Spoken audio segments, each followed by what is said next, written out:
Hey, it's Jeff here, your YouTube reviewer of New England brews, and welcome back to NEBR, New England Beer Reviews. I'm not doing a single review today. I might do several reviews today because I am attending the 19th annual New England Homebrewers Jamboree, happening in Tamworth, New Hampshire on the second weekend in September of 2015. And these brewers come from all over New England to show off what they got.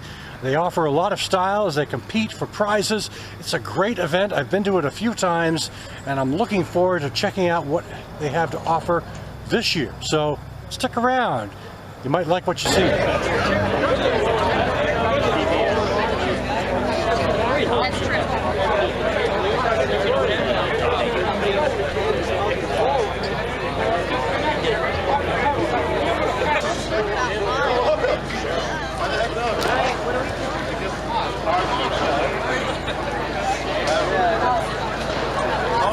And we have here an oak-aged ESB, which I find to be fascinating that someone would take a good old traditional style and age it in oak. And this is from the Rhode Island Brew Association. So let's check it out here. And you can already see the color. It's got a bit of a chill haze, or a bit of a haze on chill haze, but a bit of a haze on this amber orange color. Light head, had a bigger head before I walked over there. Body is in the light to medium range, definitely picking up that oak and almost like a sour qualities to this one, but I'm really definitely picking up the oak and this kind of caramel malt character, sweet malt character. It's got a nice bitter finish. This is a nice little beer, this oak-aged ESB from Rhode Island. Congratulations to Charlie, who's the one who brewed this one. Nice job. Drew Churchill, Gordon Churchill, Archie Santee, Derek A., Tim Wilson, Jerry Robichaud, Frank Sinatra, Dave Page, Robert Locke, Regina and Guy Nolpin, Ben Ainsworth, Joel McKenna. This one is from Knights of the Mashing Fork of Connecticut. And I would tell you the name, but it's probably R-rated. Needless to say, it's an IPA, a Citra IPA. It comes in with an alcohol by volume of 5.9%. And had a bigger head when I poured it. I walked over to a secluded area to try to talk about it.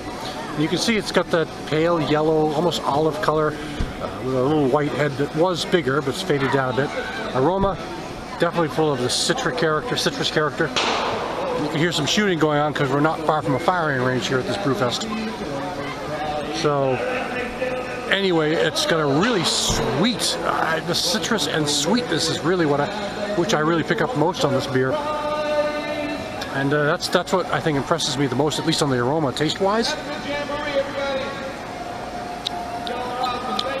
Again, a real biscuity, toasted malt character with a bitterness that's not, it's fairly refined, but it comes up at the end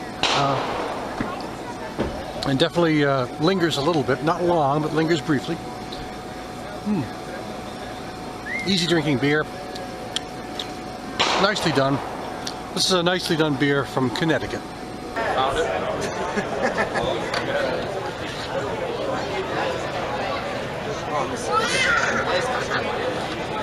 You haven't used it yet?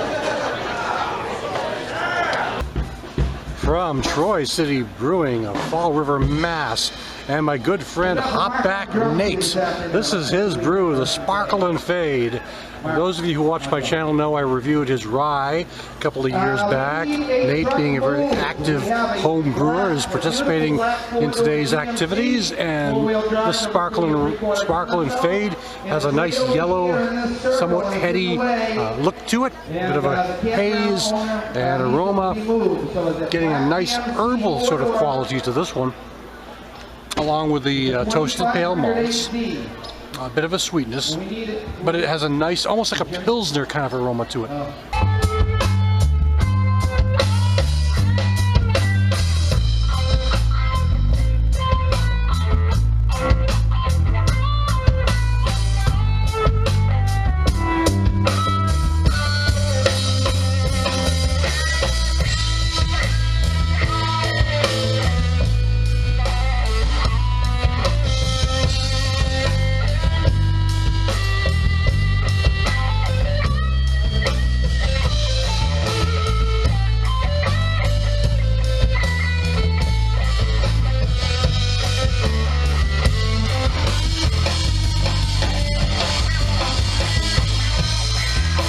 Southern Maine Homebrewers from Maine, and this is their Belgian Quad. And the ABV on this, I was told, is around 10%. So it's got some punch to it.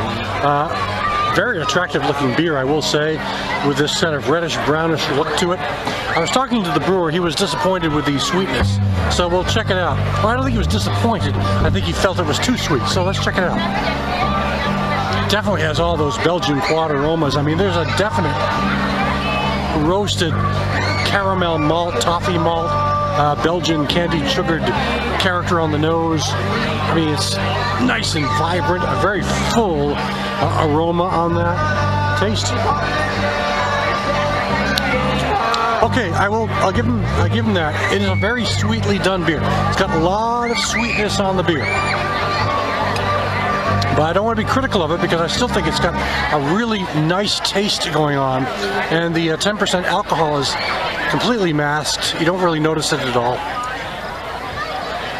Body's medium range, smooth, definitely smooth. Got an interesting, vibrant bitterness that comes up at the end.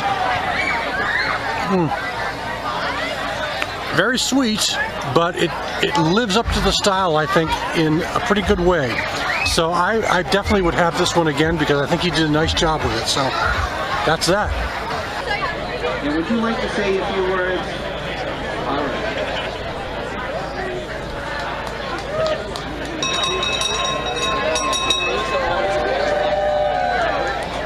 Okay, Emily. Thank you, Mark, for having us there. We're grateful. Get a load of this. North Shore Brewers out of Massachusetts. They brought with them 95 home brews today.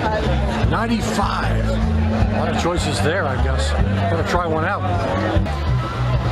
Okay, this one's from the North Shore Brewers, and one of their 95 beers they have here today, the Irie Monk, a Belgian strong ale. It is brewed using some malts or other spent grains from the Spencer Trappist Brewery of Massachusetts, which is the first U.S. brewery to actually get the designation of being a Trappist brewery. So they got their hands on some good material to brew this one. And you can see it's got a nice dark brown color with a light tan head. Lots of sweetness though. The aroma is almost somewhat fruity, like a cherry fruit. And it has a good sweet character, malt character to it. Body's around medium. Again, picking up a very nice fruit character on this one, and sweet malt character on this one. Very nice.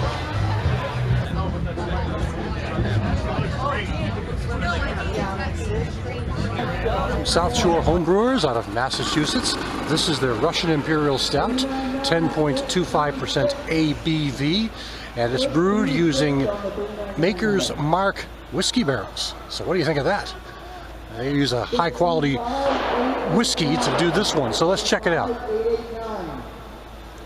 As you can see, it's got a nice dark brown color with a tan head. The head seems to hold a bit. I've been holding it here for a minute, so it's gone down a bit. But shake it up a touch, and you'll see it still holds its head pretty well. The aroma is very sweet, and the alcohol at 10.25 is really well masked. Sweet malt character going on this one. Bit of chocolate going on, not so much coffee, but more chocolate. Body's in the medium range. There's a nice kind of keen bitterness that comes up toward the end. Not a real strong, vibrant bitterness, but just enough to really balance off the chocolate and malt character that leads the way on the taste. So this is a nice beer.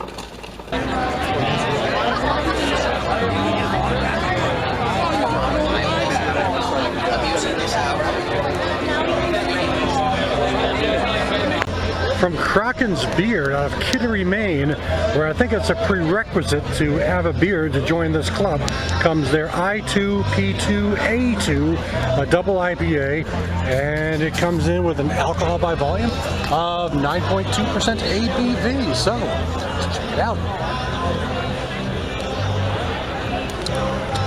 forgot to talk about the color. Having so many good beers here today, I forget to follow my routine, but getting an amber, light amber color, a bit of a haze with a white head, and aroma-wise,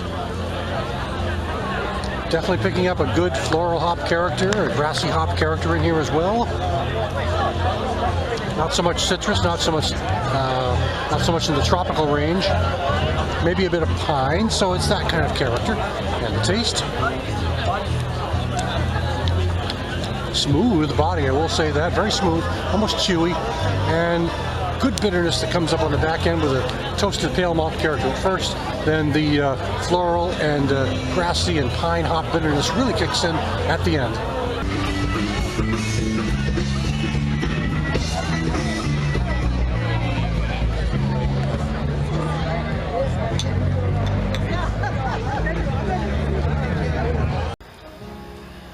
From the Winnipesaukee Area Brew Crew of New Hampshire, and this is their pumpkin ale. You know, it's interesting, pumpkin ales are so popular commercially. They're one of the most popular beers at this time of year, but here at the Brewfest I've only seen two, and this is one of them.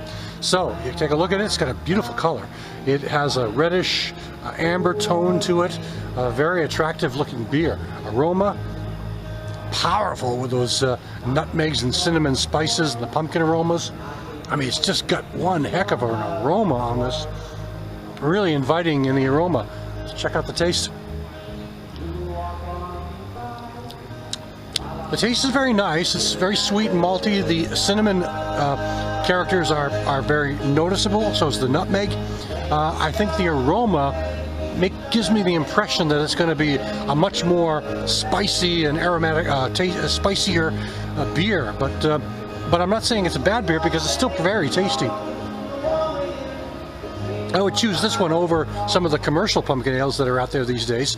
This is a very nicely done beer from Winnipesaukee.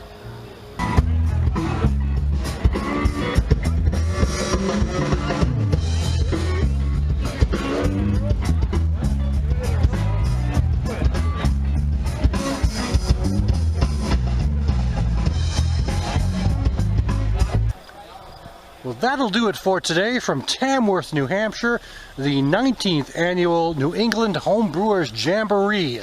Some great local brewers here today, home brewers. They really put a lot of energy and time into their beers, and some of these beers are really on par with what you might buy in a store. I mean, these guys deserve the recognition I'm trying to give them on this report, because I mean, these guys really do a nice job, and if you have a chance to try their beers, you really should.